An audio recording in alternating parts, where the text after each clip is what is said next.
नमस्कार साथियों।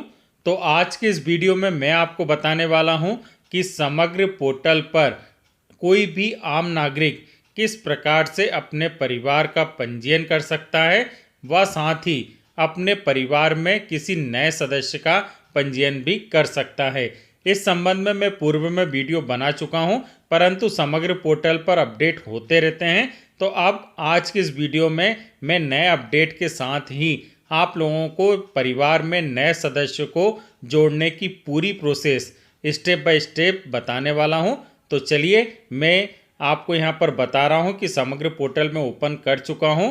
यहां पर समग्र में परिवार सदस्य पंजीकृत करें जो ऑप्शन आता है, उसमें आप देख रहे हैं कि सेकंड नंबर पर जो ऑप्शन है सदस्य पंजीकृत करें, हमें इस पर क्लिक करना है। जैसे हम इस पर क्लिक करते हैं तो यहाँ पर लिखा आता है कि पहले से मौजूद परिवार के लिए अपने सदस्य को पंजीकृत करें। अब यहाँ पर महत्वपूर्ण निर्देश भी आप देख रहे हैं। साथ ही यहाँ पर लिखा है कि पहले से मौजूद परिवार के लिए अपने सदस्य को पंजीकृत करें।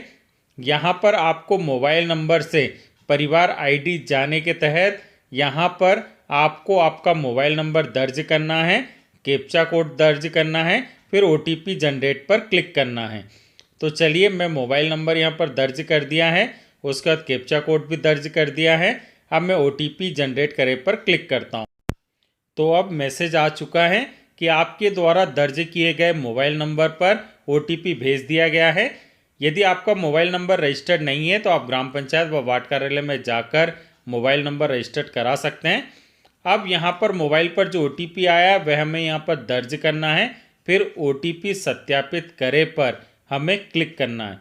फिर आप देख रहे हैं कि पहले से मौजूद परिवार के लिए अपने सदस्य को पंजीकृत करें। यहाँ पर महत्वपूर्ण निर्देश दिखाई दे रहे हैं जिनके बारे में आप पढ़ सकते हैं आसानी से कि कौन कौन से निर्देश यहाँ पर दिए हुए हैं। अब हम नीचे की ओर आएंगे तो आप देख रहे हैं कि पहले से मौजूद परिवार की जो जानकारी है उसमें समग्र परिवार आईडी उनकी दिखाई दे रही है। परिवार जानकारी के तहत जिला, स्थानीय निकाय, ग्राम पंचायत जोन, ग्राम वार्ड, समग्र परिवार आईडी, परिवार मुखिया का नाम, साथ ही परिवार वर्ग और कुल सदस्य और धर्म यहाँ पर लिखा हुआ आ रहा है। अब हम इसके आगे की ओर बढ़ेंगे तो नीचे की ओर आते हैं, हम स्क्रॉल डाउन करेंगे तो यहाँ पर फिर परिवार के सदस्यों की जानकारी भी हमें दिखाई देगी।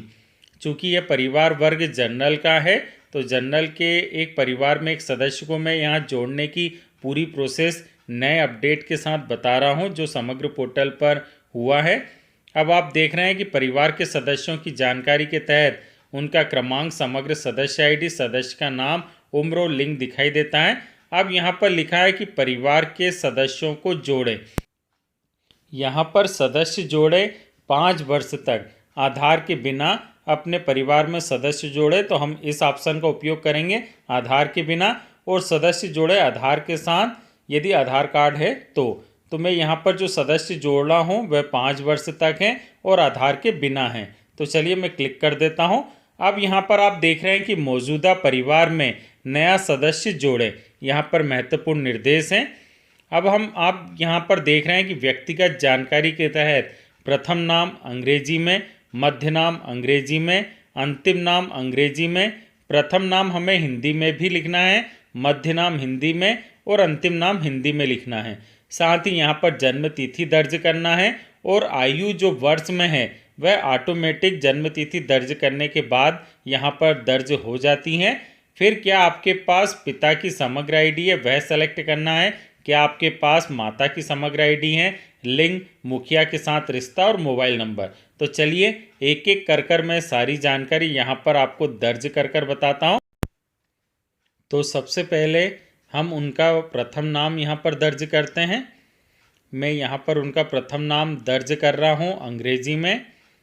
उसके बाद उनका मध्य नाम नहीं है, अंतिम नाम जो अंग्रेजी में है वह भी मैं यहाँ पर दर्ज कर देता हूँ। अब उसके बाद मुझे दर्ज करना उनका प्रथम नाम हिंदी में। इसके लिए मैं अपने कंप्यूटर पर ही भाषा परिवर्तित कर दूंगा। तो मैंने यहाँ से सेलेक्ट कर लेता हूँ भाषा, यहाँ से मैंने हिंदी सेलेक्ट कर ली है। अब मैं यहाँ पर प्रथम नाम हिंदी में उनका दर्ज कर देता हूँ।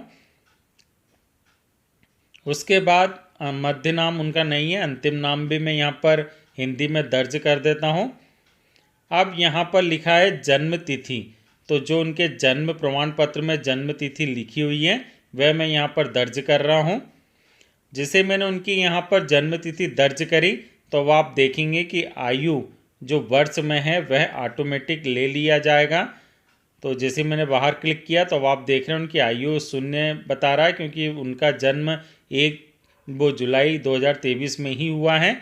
अब बता रहे हैं कि आपके पास पिता की समग्र आईडी है, तो मैंने हाँ कर दिया है। अब यहाँ पर समग्र आईडी दर्ज करें तो उनके जो पिताजी की समग्र सदस्य आईडी है वह मैं यहाँ पर दर्ज कर रहा हूँ।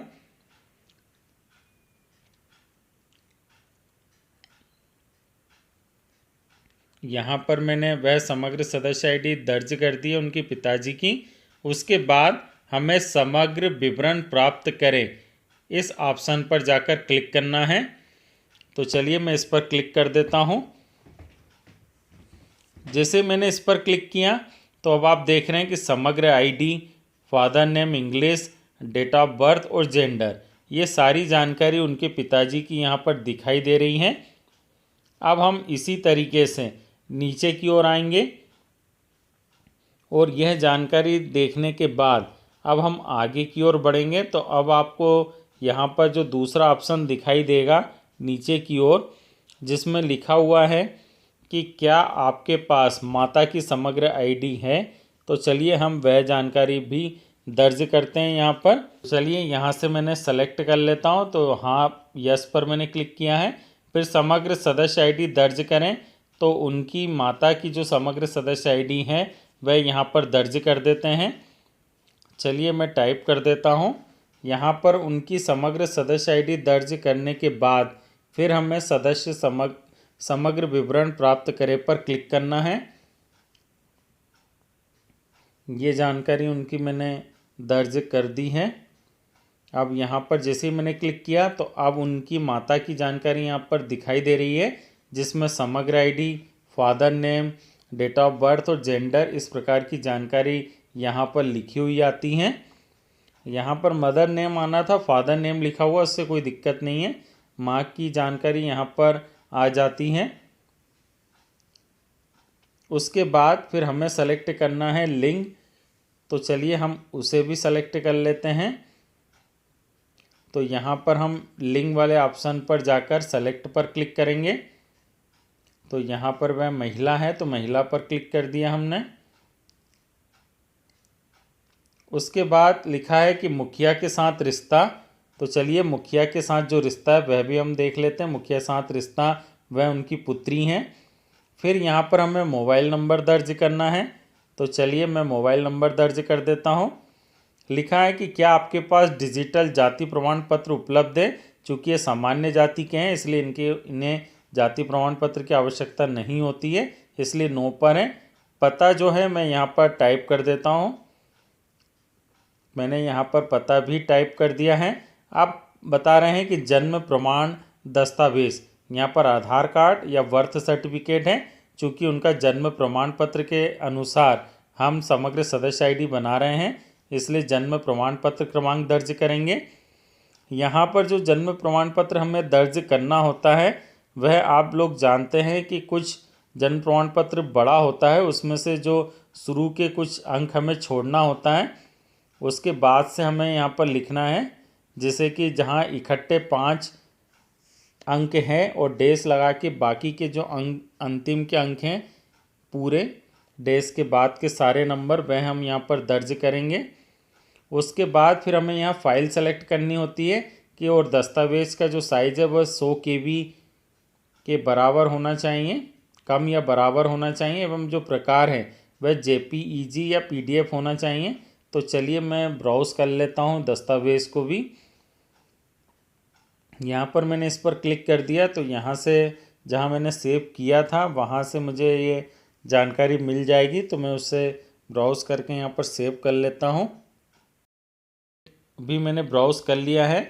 अब आप देख रहे हैं कि यहाँ पर एक ऑप्शन लिखा है कि क्या आप संबंधित सूचना व्हाट्सएप पर प्राप्त करना चाहते हैं तो मैंने चेक बॉक्स पर क्लिक कर दिया है।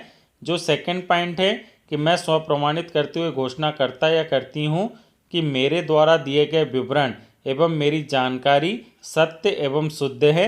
मुझे ये विदित है कि यदि आवेदन पत्र में दिए गए विवरण तथ्य सही नहीं पाए जाते हैं तो इसके लिए मैं स्वयं जिम्मेदार रहूँगा या रहूँगी। अब आप देख रहे हैं जैसे उस पर क्लिक किया तो यहाँ पर सक्सेस का मैसेज आ चुका है कि परिवार के सदस्य की जानकारी सफलतापूर्वक सुरक्षित कर ली गई है। अब आप अन्य समग्र सदस्य को जोड़ सकते हैं या सदस्य पंजीकृत करें पर क्लिक करके पंजीकरण की प्रक्रिया को पूर्ण कर सकते हैं। तो इसे क्लोज करते हैं। अब नीचे की ओर हम आएंगे। यहाँ पर बहुत से लोगों के साथ गलतियाँ होती है, इसलिए आप ध्यान रखिएगा कि आपको नीचे की ओर आना है। फिर यहाँ से लिखा है कि परिवार के सदस्यों की जानकारी, तो यहाँ पर सीरियल नंबर, नेम, फिर उसके बाद मेंबर टाइप, उसके बाद EKYC status, name Hindi, date of birth, age और मोबाइल नंबर और जेंडर दिखाई देता है। फिर उसके बाद अब आपको सदस्य पंजीकृत करे वाले ऑप्शन पर क्लिक करना है, तभी आपका आवेदन पूर्ण होगा। तो यहाँ पर अब हम सदस्य पंजीकृत पर जैसे ही क्लिक किया तो अब आप देख रहे हैं कि परिवार में सदस्य को जोड़ने के लिए आपका अनुरोध सफलतापूर्वक पंजीकृत कर लिया गया है। तो इस प्रकार से आपका आवेदन समग्र पोर्टल पर दर्ज हो चुका है।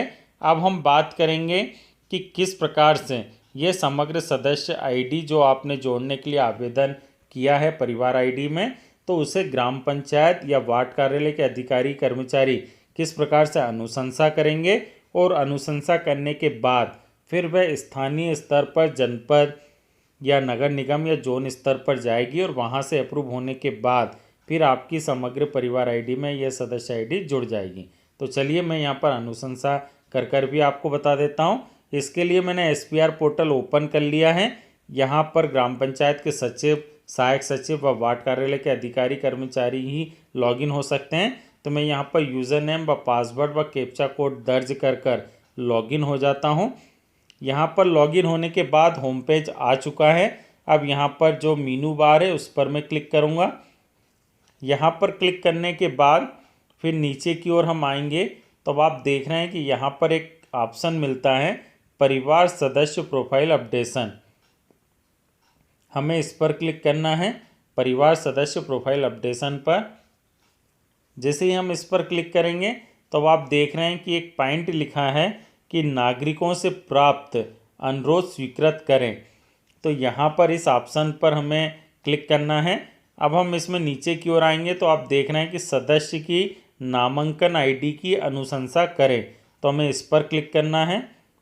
जैसे मैं इस पर क्लिक करूँगा उसके बाद आगे की प्रोसेस के तहत अब आप लोग देखेंगे कि इस प्रकार की जानकारी आ जाती है, जिसमें फॉर्म डेट से लेके टू डेट या रिक्वेस्ट आईडी डालकर भी हम चेक कर सकते हैं। यहाँ पर कैप्चा कोड दर्ज करके gate list of requested family भी देख सकते हैं।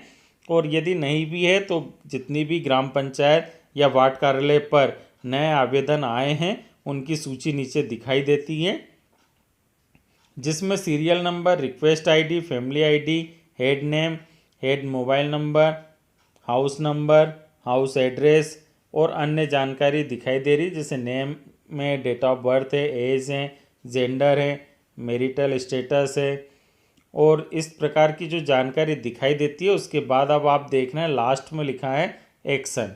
तो अब इस एक्शन पर हमने व्यू पर जैसे ही क्लिक किया तो यहाँ पर आप देख रहे हैं कि परिवार की सामान्य जानकारी में परिवार के मुखिया का नाम, जाति, वर्ग, जिला, स्थानीय निकाय, ग्राम पंचायत, जोन, ग्राम वार्ड, मकान नंबर व पता दिखाई देता है।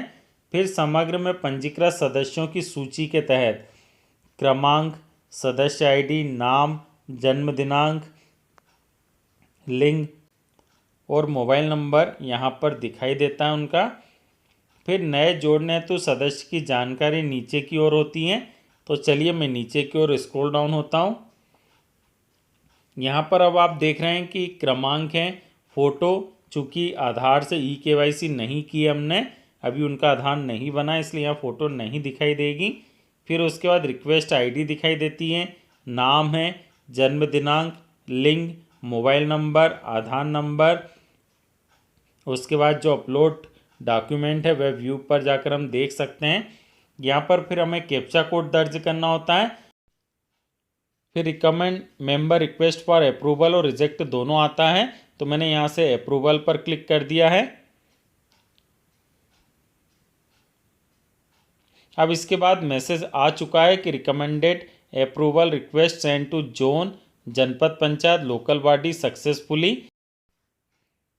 तो आज की इस वीडियो में आपने देख लिया कि किसी परिवार में यदि नए सदस्य को जोड़ना है तो जो समग्र पोर्टल पर नया अपडेट आया है उसकी प्रोसेस के अनुसार हम किस प्रकार से जोड़ सकते हैं, उनका आवेदन कर सकते हैं। फिर संबंधित ग्राम पंचायत व वार्ड कार्यालय स्तर पर किस प्रकार से अनुशंसा की जाएगी और फिर जोन जनपद पंचायत या लोकल बॉडी पर जैसे ही ये आईडी अप्रूव होने के लिए जाएगी और वहाँ से अप्रूव कर दी जाएगी, उसके बाद अगले दिन जैसे ही एसपीआर पोर्टल अपडेट होगा आपके परिवार आईडी में यह नई समग्र सदस्य आईडी जुड़ जाएगी।